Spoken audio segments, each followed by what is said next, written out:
خوش آمدید۔ آج ہم ایک بہت ہی زبردست فائنینشیل ڈیولپمنٹ کا جائزہ لینے والے ہیں۔ ستارہ پیٹرولیم کا نام تو آپ نے سنا ہوگا، جو لاجسٹکس اور فیول مینجمنٹ میں ایک پرانا اور معتبر نام ہے۔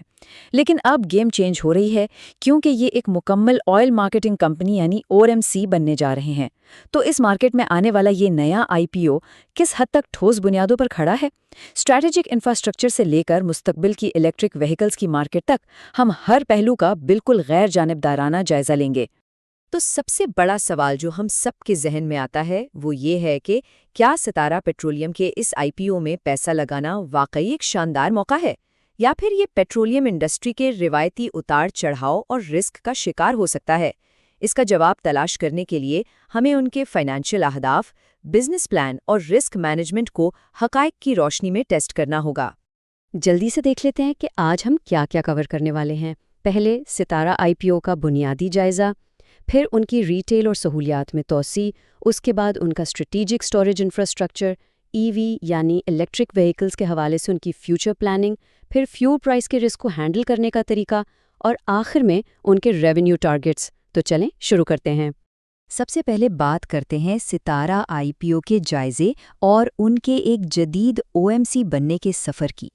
دیکھیں، 50 سال پہلے کی بات کریں تو یہ محض ایک انفرادی سطح پر چلنے والا ٹینک لاری کا بزنس تھا، لیکن آج یہ 61 مختلف سائٹس مینج کر رہے ہیں اور گو اور ایرمکو جیسے انڈسٹری کے بڑے ناموں کے لاجسٹک پارٹنر ہیں، اور ان کا مستقبل کا ٹارگٹ ہے ایک مکمل system driven corporate oil marketing company بننا۔ یہ انفرادی انتظام سے نکل کر ایک پروفیشنل کارپوریٹ سٹرکچر کی طرف واقعی ایک بہت بڑی جست ہے۔ اب آتے ہیں اپنے دوسرے حصے کی طرف، جو ہے ریٹیل اور سہولیات میں توسیع اور کسٹمر ایکسپیرینس کو اپ گریڈ کرنا۔ یہ سلائیڈ بہت کمال کی ہے، کیونکہ یہ ان کی ریٹیل اسٹریٹجی کو واضح کرتی ہے۔ یہ صرف پیٹرول بیچنے کی بات نہیں کر رہے، ان کا فوکس بہترین لوکیشن، فیول کی مقدار کی 100% guarantee, top class customer service اور خاص طور پر نان فیول ریونیو یعنی NFR پر ہے۔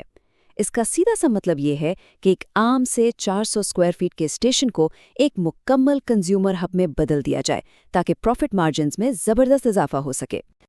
اور یہ سب صرف کاغذی باتوں تک محدود نہیں ہے۔ ان کی IBA کے پڑھے لکھے اور تجربہ کار ماہرین پر مشتمل ریٹیل ڈیولپمنٹ ٹیم بہت جارحانہ انداز میں کام کر رہی ہیں۔ انہوں نے 100 کے قریب ممکنہ ریٹیل لوکیشنز کو سکین کیا ہے، جس میں لے مارکیٹ جیسے انتہائی مصروف علاقے شامل ہیں، اور زبردست بات یہ ہے کہ 12 سائٹس پر تو باقاعدہ کام شروع بھی ہو چکا ہے۔ مینجمنٹ کی یہ اپروچ ذرا دیکھیے، انہوں نے دکانوں کی اپ گریڈیشن کے لیے باقاعدہ ایکسپرٹس ہائر کیے ہیں۔ ان کا ویژن یہ ہے کہ جب کوئی کسٹمر دکان سے کچھ خریدنے کے لیے رکے تو وہیں سے اپنی گاڑی میں پیٹرول بھی بھروائے۔ کراس سیلنگ کا یہ بہترین ماڈل ان کی لانگ ٹرم پائیداری اور منافع کے لیے لٹرلی ایک کلیدی حیثیت رکھتا ہے۔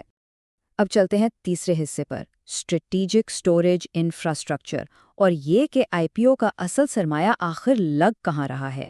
یہاں پر سب سے دلچسپ اور غور طلب بات یہ ہے کہ 4.8 ارب روپے کے اس IPO کا 58% حصہ یعنی آدھے سے زیادہ پیسہ ایک خاص پروجیکٹ کے لیے مختص ہے، اور وہ ہے GI کے علاقے میں ایک نیا سٹوریج انفراسٹرکچر بنانا۔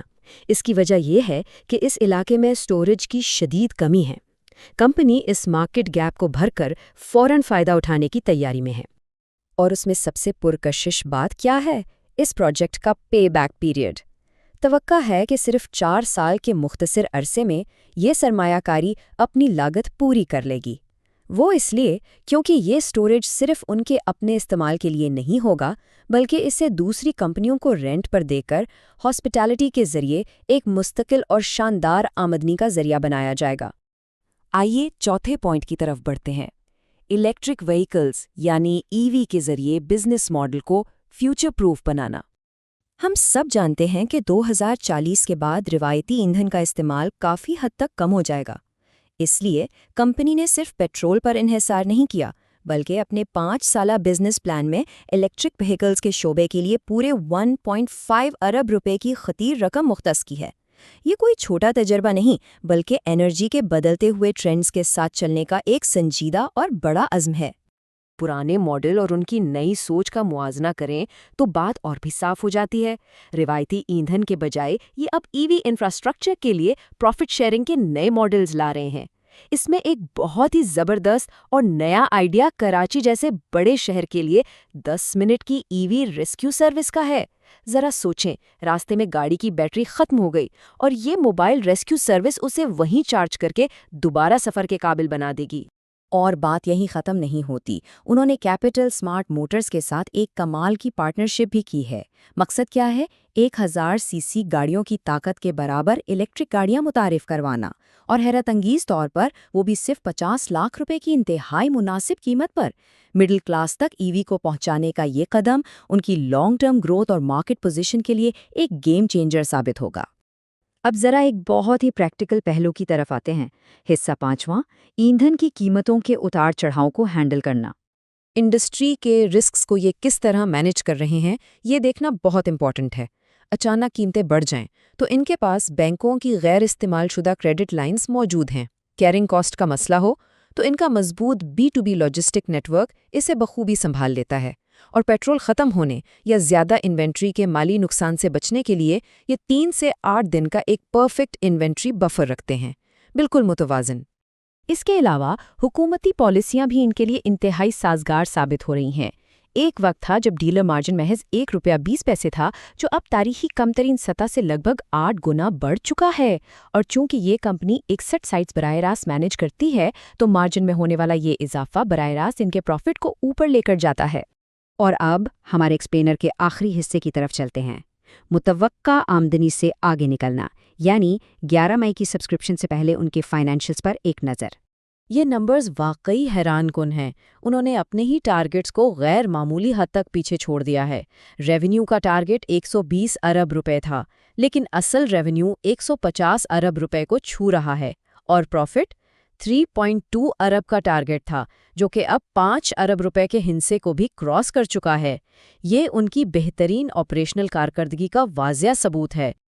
ان شاندار مالیاتی نتائج کے باوجود ایک چیز جو بہت اٹریکٹو ہے وہ یہ کہ اس آئی پی او کو جان بوجھ کر رعایتی یا ڈسکاؤنٹڈ قیمت پر آفر کیا جا رہا ہے۔ مینجمنٹ کا کہنا ہے کہ کیونکہ یہ ان کے گروپ کا پہلا آئی پی او ہے، اس لیے وہ چاہتے ہیں کہ پبلک مارکیٹ کے ریٹیل انویسٹرز بھی اس کامیابی میں حصہ دار بنیں اور ان کے لیے مارکیٹ میں منافع کمانے کی پوری گنجائش موجود رہے۔ تو اس ساری ڈسکشن اور فیکٹس کو دیکھنے کے بعد ایک بڑا سوال کھڑا ہوتا ہے۔ پرانے طرز کے روایتی ایندھن کے کیش فلو اور مستقبل کی ای وی ٹیکنالوجی کو ملانے والا یہ ہائبرڈ ماڈل کیا واقعی آج کی کسی بھی جدید او ایم سی کی کامیابی کا حتمی خاکہ ہے؟ رسک اور گروتھ کا یہ توازن کیسا ہے، اور کیا یہ سرمایہ کاری کا بہترین وقت ہے؟ یہ فیصلہ اب ہم سب کو خود کرنا ہے۔ مجھے امید ہے کہ اس ایکسپلینر نے آپ کو اس آئی پی او کے تمام پہلوؤں کو سمجھنے میں بھرپور مدد دی ہوگی۔